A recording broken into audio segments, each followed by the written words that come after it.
হাসরের ময়দানে এমন 10টি প্রশ্ন, যে প্রশ্নের সম্মুখীন সকলকেই হতে হবে।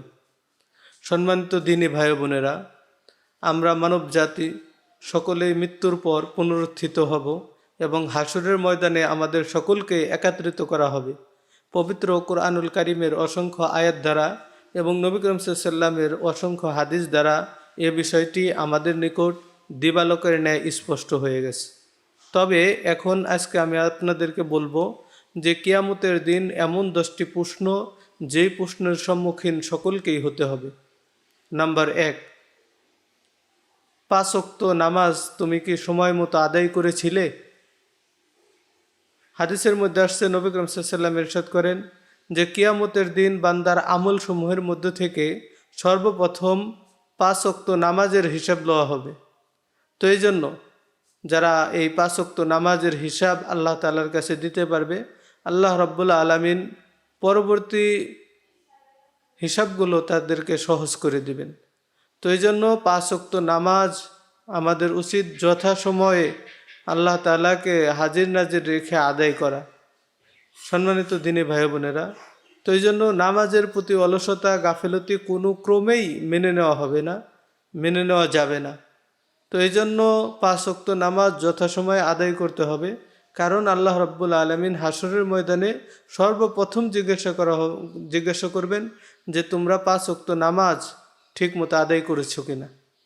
নাম্বার 2, তোমার জীবন কোন কাজে ব্যয় করেছো?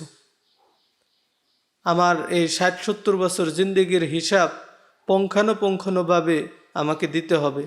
আল্লাহ রাব্বুল আলামিন জিজ্ঞাসা করবেন, তুমি এই জীবনে কি কি কাজ করছো, আমার জন্য কি আমল নিয়ে আসছো। তো এই জন্য জীবনের প্রতিটা ক্ষেত্রে, প্রতিটা মুহূর্তে, প্রতিটা সেকেন্ডে আমাকে হিসাব করে চলতে হবে যে এই জীবনের হিসাব অবশ্যই আল্লাহ তাআলার কাছে আমাকে দিতে হবে। তো এই জন্য দুনিয়াতে খুব হিসাব করে আল্লাহ তাআলাকে রাজি খুশি করে চলা। নাম্বার 3, জীবনের সবচাইতে গুরুত্বপূর্ণ যে অধ্যায় সেটা হলো যৌবন। আল্লাহ রাব্বুল আলামিন এই যৌবনকাল সম্পর্কে জিজ্ঞাসা করবেন যে তুমি তোমার যৌবন কোন কাজে ব্যয় করেছো। এই যৌবন পেয়ে যৌবনের উন্মাদনায় তুমি কি পাপ, নাফরমানি, জিনা, ব্যভিচার এবং অন্যায় অশ্লীল কাজের পিছনে দৌড়াইছো, নাকি এই যৌবনকালে দিন প্রতিষ্ঠা করার জন্য এই যৌবনকালে আমার ইবাদত বন্দেগী করেছো? এই যৌবনের হিসাব আল্লাহ রাব্বুল আলামিন কিয়ামতের দিন আমাদের থেকে নেবেন। নাম্বার 4, রিজিক তুমি কিভাবে অন্বেষণ করছো, কিভাবে রুজি রোজগার করছো এবং এই ধন সম্পদ কোন কাজে খরচ করছো।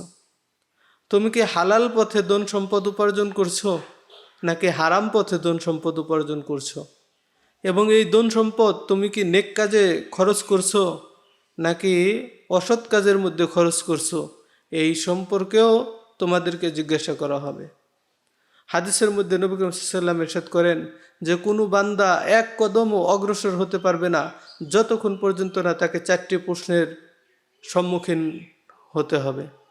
তার মধ্যে থেকে একটি হলো যে তুমি ধন সম্পদ কোনভাবে উপার্জন করেছো এবং কোন পথে তা ব্যয় করেছো।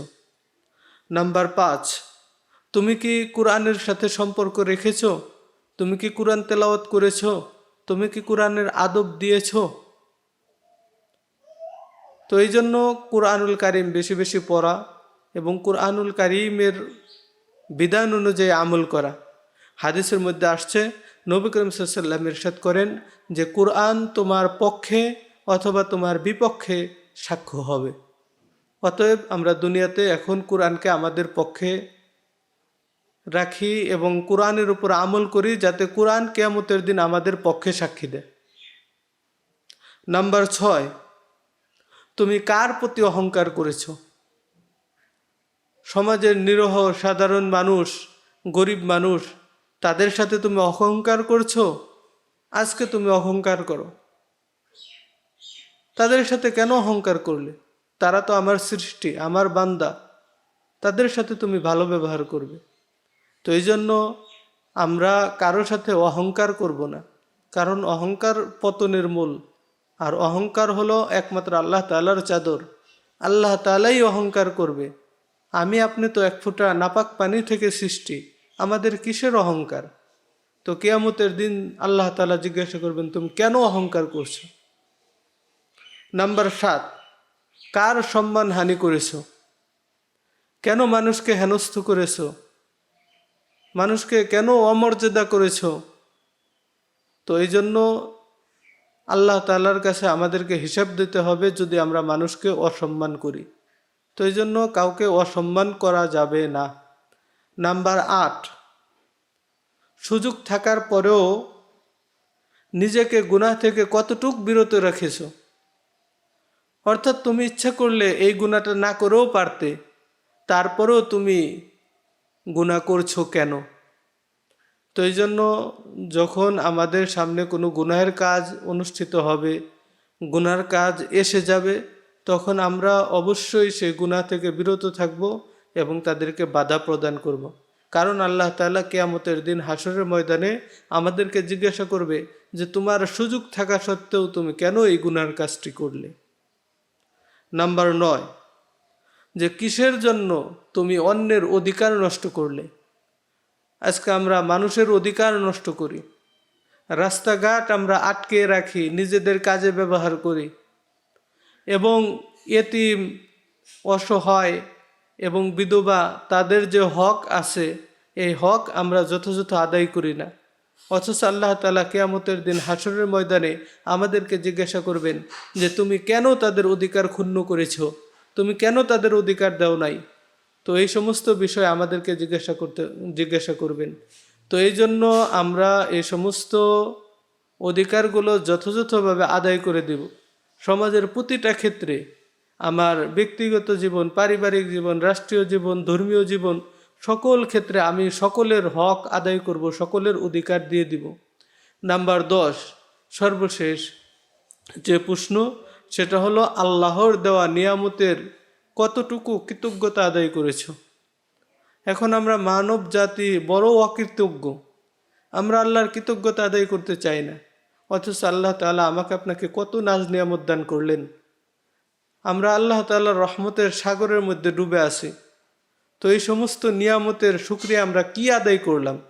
আল্লাহ তাআলা আমাদেরকে কিয়ামতের ময়দানে হাসরের মাঠে অবশ্যই জিজ্ঞাসা করবে যে আমার এই সমস্ত নিয়ামতের কৃতজ্ঞতা কতটুকু আদায় করেছো, হিসাব দাও।